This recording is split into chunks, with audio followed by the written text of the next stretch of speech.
ये है वॉक्स वाइन, आवाज और अल्फाज का नशा। और आप सुन रहे हैं तेरी मेरी कहानी। और दोस्तों, आज की कहानी है साहित्य अकादमी द्वारा पुरस्कृत माहिया समीर जी की कहानी फसल की प्यास। आज फिर हरिया थका हारा खेत से घर लौटा। बैलों को बांधकर खाट पर लेटा ही था कि उसकी आंख लग गई। जल्द ही सुंदर मनभावन सपनों ने आ घेरा। जिसके मन में जैसी तृष्णा हो, उसके मन में वैसे ही भाव आते हैं। एक सुंदर सा मकान बना हुआ है।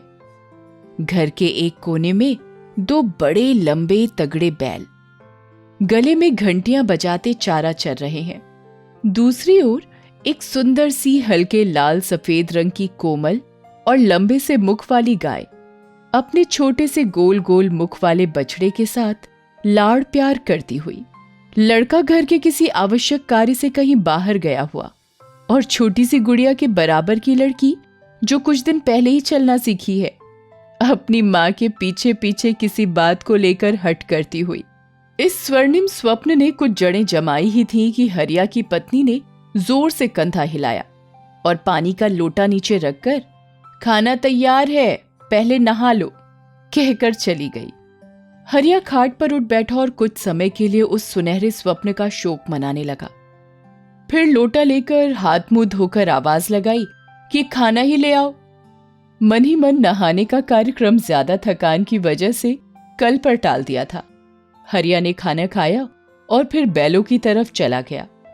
हरिया का सही नाम हरिपाल सिंह था। सिर्फ चुनाव के समय में वोट बटोरने वाले सरपंच प्रतिनिधि बड़े आदर से वोट की लालसा में इस नाम से पुकारते थे, वरना सब छोटे बड़ों के लिए हरिपाल सिंह सिर्फ हरिया ही था। हरिया का दुबला सा शरीर जैसे किसी तपस्या करने वाले ऋषि का हो। आंखें काली और थोड़ी अंदर धंसी हुई, सामान्य कद, हथेलियां सख्त पत्थर के समान, पांव हल चला चला कर थोड़े थोड़े टेढ़े चलने में और कुछ कुछ सफेद बाल। उम्र जितनी थी, शरीर की दशा के हिसाब से उससे ज्यादा ही लग रही थी। सुबह हुई तो मुंडेर पर एक कौवे ने सुबह होने की घोषणा की। हरिया की पत्नी दूध दही के कामकाज में लगी हुई थी। हरिया ने कुल्ला दातुन किया और चल पड़ा बैलों को लेकर खेत की ओर। बैल वैसे बिल्कुल न थे जैसे स्वप्न में थे। दुबले से हड्डियां दिखाई देती, टेढ़े मेढ़े बेढंगे से सींग, थूह पतली सी एक और लुढ़की हुई, और हरदम बैलों की आंखों से हल्का हल्का पानी बहता रहता। एक बैल तो पिछली सर्दी की चपेट में आ गया था। हरिया की पत्नी सारी सारी रात आग जलाए बैल के पास बैठे काटती थी, तब जाकर बैल की कुछ सुध हुई थी। हरिया के पास 1.5 एकड़ ही जमीन थी।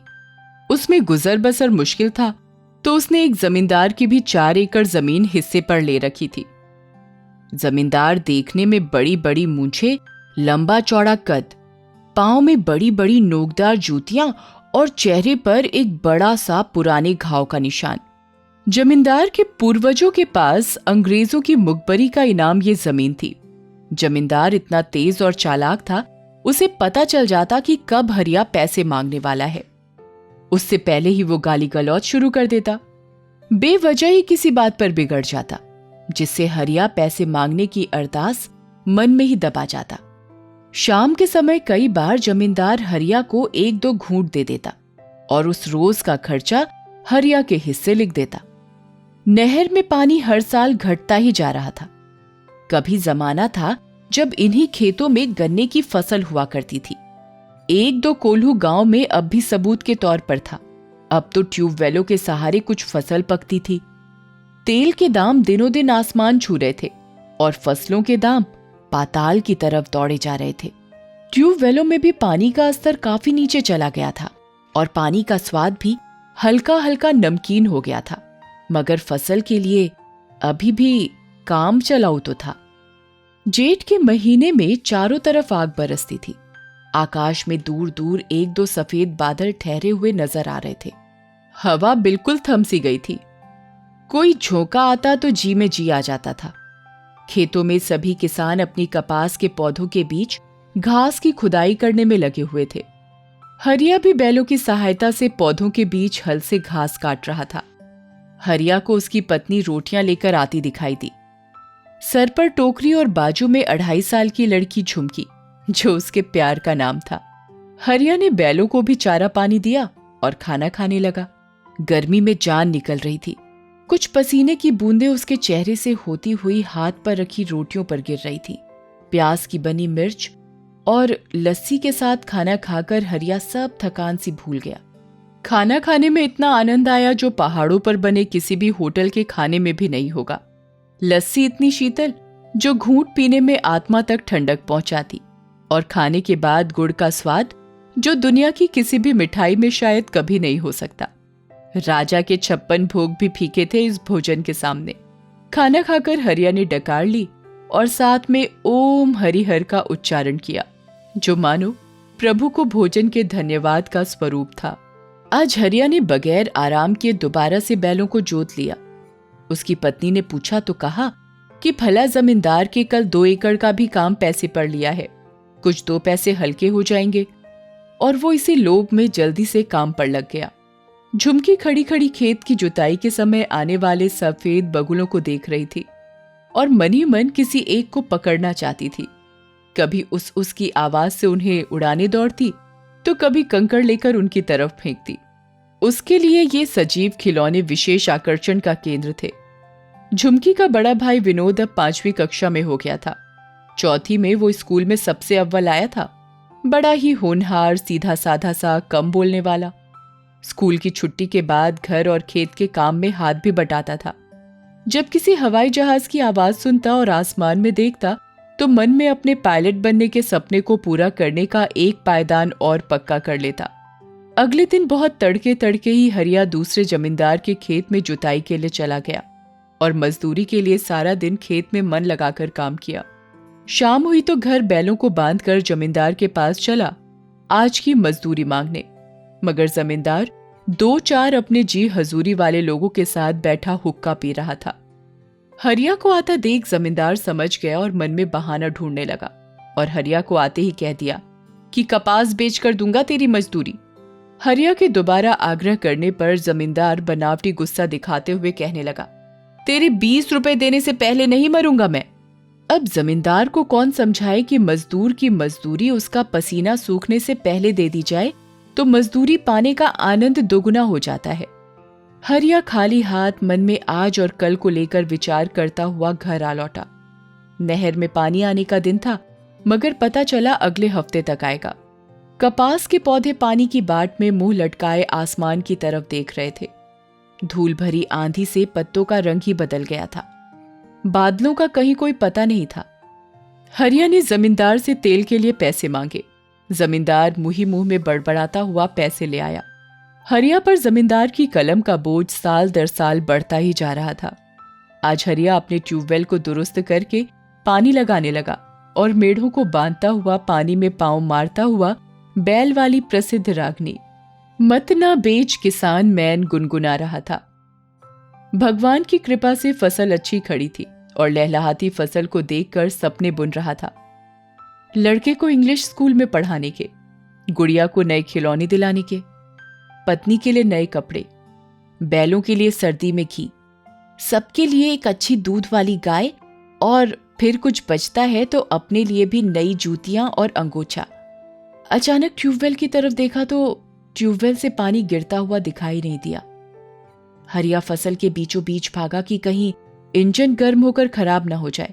पांव में जूतियों ने कुछ दूरी तक ही साथ दिया और हरिया नंगे पांव भी इंजन के पास पहुंच गया और इंजन बंद कर दिया। ट्यूबवेल ने पानी छोड़ दिया था। अब हरिया को कुएं में नीचे जाकर पंखे की हवा निकालनी थी। कुआं पानी का स्तर नीचे चले जाने के कारण गहरा था। हरिया ने अंगोछा अपने सिर पर बांधा और लोहे की पुरानी सी सीढ़ी से नीचे उतरने लगा। कुआं कच्चा होने के कारण बहुत से कबूतरों ने वहां अपने आशियाने बना लिए थे। हरिया पंखे के पास नीचे चला गया और पंखे की हवा निकाल दी। जैसे ही उसने वापस आने के लिए सीढ़ी की तरफ हाथ बढ़ाया, ऊपर से कुएं में बड़ा सा मिट्टी का टुकड़ा उसकी तरफ आता हुआ नजर आया। हरिया की आंखें खुली की खुली रह गईं। हाथ पांव सुन्न पड़ गए। दिमाग ने काम करना बंद कर दिया। बगैर किसी हलचल के हरिया जड़ सा हो गया। जैसे किसी बड़े तूफान से पहले की शांति होती है, वैसे ही एक ही पल में हरिया को अपनी जिंदगी के वो सब सुनहरे पल याद आ गए, जब वो अपनी मां की गोद में खेलता था, जवानी में अपने दोस्तों के साथ मस्ती करता था, अपनी शादी का वो खास दिन और बच्चों के जन्म के वो दिन जब वो कितना खुश था। कितने ही सुंदर सपने उसने अपनी पत्नी और बच्चों को लेकर देखे थे। सब उसकी आंखों के आगे एक सजीव चित्र सा बनकर आ उभरे। एक ही पल में उसने ना जाने कितने ही सालों की सैर कर ली। मिट्टी गिरती जा रही थी और उसकी हृदय गति और विचार भी मंद पड़ते जा रहे थे। कुछ ही देर में फिर सभी प्रकार की हलचलें बंद हो गई। कबूतर उड़ के वापस बैठ गए। हरिया का वो पतला सा शरीर जो एक घर का पालन पोषण और समाज के लिए भी उस मिट्टी से अनाज उपजा रहा था, वो अब मिट्टी के साथ रहते रहते आज खुद मिट्टी में मिल गया था। भगवान भी निर्बलों की ही परीक्षा लेता है। हरिया का एक बैल बंधी रस्सी से खुलकर चारा चरते चरते पड़ोसी किसान के खेत में जा घुसा, तो उस किसान ने हरिया को अपना बैल ले जाने के लिए आवाज लगाई। मगर हरिया अगर सुन सकता तो जरूर सुनता। पड़ोसी बैल को लेकर बांधने आ गया तो उसने देखा कि ट्यूबवेल के पास से मिट्टी खिसकी हुई है। वो तुरंत समझ गया, हो न हो हरिया मिट्टी के नीचे ही दब गया होगा। उसने जोर जोर से आवाजें लगाकर सभी खेत के पड़ोसियों को इकट्ठा कर लिया और अपनी कस्सी और फावड़ों से मिट्टी को हटाने लगे। किसी औरत ने खबर हरिया की पत्नी को जा कही। वो झुमकी को गोद में उठा और लड़के के साथ खेत की तरफ दौड़ पड़ी। झुमकी के लिए उसकी मां का गोद में लेकर दौड़ना आनंद का विषय था, मगर लड़का विनोद मां के चेहरे के भाव से समझ गया था कि कुछ अनहोनी का समय है। गांव से भी बहुत से नौजवान और किसान खेत में सहायता के लिए आ पहुंचे थे। सब बगैर थके मिट्टी हटा रहे थे, मानो अगले ही पल हरिया को निकाल लेंगे। मिट्टी इतनी जल्दी कहां हटने वाली थी। हजारों टन भार हरिया के दुबले से शरीर पर था। पूरी रात और दिन लग गया मिट्टी हटाते हटाते। अगले दिन की शाम हो चली थी। सब के सब चिंतित, सबके मन में हरिया के लिए एक ही दुआ, बस एक जमींदार को छोड़कर। जमींदार मन ही मन सोच रहा था, हरिया के बाद अब कौन मेरे लिए पशुओं की तरह कमाएगा, और हरिया का कर्ज उसकी पत्नी और बच्चे दे पाएंगे या नहीं। सारी मिट्टी हटा दी गई थी। 8-10 लोगों ने हरिया को निकाला, बहुत नाजुकता से कि कहीं कोई ठेस ना लग जाए, मगर इससे ज्यादा अब क्या कोई ठेस लग सकती थी। गांव के एक वैद्य को पहले ही बुला लिया गया था। उसने हरिया की छाती पर 2-4 बार दबाव लगाकर देखा, कहीं कोई जीवन की संभावना नहीं थी। हरिया चित लेटा हुआ था जमीन पर, मुख पर कोई चिंता के भाव नहीं, मानो महाजन का सब कर्ज मोड़ दिया। घर सब सुख सुविधाओं से संपन्न हो गया। सब स्वर्णिम स्वप्न पूर्ण हो गए और मजे से गहरी घनी नींद का आनंद ले रहा हो। आंखें बंद, होठों पर बिल्कुल हल्की सी मुस्कान, मानो अभी भी नींद में कोई सुंदर स्वप्न देख रहा हो। और अभी उठ बैठेगा और झुमकी की मां को कहेगा कि मैं खेत जा रहा हूं।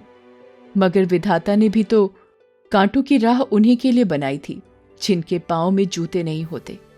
हरिया की पत्नी और लड़का हरिया से लिपट कर रोने लगे। झुमकी को समझ ही नहीं आ रहा था कि ये क्या हो रहा है। कुछ देर बाद वो भाई को रोता देख डर कर रोने लगी। गांव में शायद ही कोई चूल्हा जला होगा। सब के सब मानसिक विलाप कर रहे थे। दिन में आसमान साफ था बिल्कुल, मगर रात को मॉनसून के बादल अचानक घिर आए थे और बहुत तेज बारिश हुई।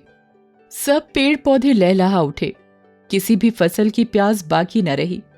ऐसी मूसलाधार बारिश थी जैसी कभी ना हुई होगी। मानो उस तपस्वी हरिया की मौत पर आसमान फूट फूट कर रो रहा हो। दिन बीतते गए। 1-2 साल हरिया के हादसे की स्मृति लोगों के मन में थोड़ी धुंधली पड़ गई। हरिया के लड़के विनोद की पढ़ाई छूट गई और झुमकी अब मां के आंसू पोंछने के साथ घर के काम में भी सहारा लगाने लगी। हरिया का स्थान उसके लड़के विनोद ने ले लिया।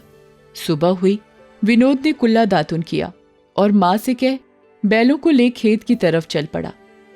आज फिर नहर में पानी नहीं था और उसे ट्यूबवेल से अपनी फसल को पानी देना था। वाकई दोस्तों, कोई भी खेत सिर्फ पानी से नहीं सींचा जाता, उसे सींचने के लिए लगती है किसान के पसीने की बूंदें। जाने कितने सपने, कितनी उम्मीदें एक फसल पर टिकी होती हैं। तभी तो कहते हैं दोस्तों कि हर इंसान किसान नहीं बन सकता। तो दोस्तों, माहिया समीर जी की कहानी फसल की प्याज पर अपनी प्रतिक्रिया देना मत भूलिएगा। और अगर हमारी कोशिश आपको पसंद आ रही है तो अपने इस चैनल वॉक्स वाइन को लाइक, शेयर और सब्सक्राइब करना ना भूलिए। जल्द ही आपसे होगी एक नई कहानी के साथ मुलाकात।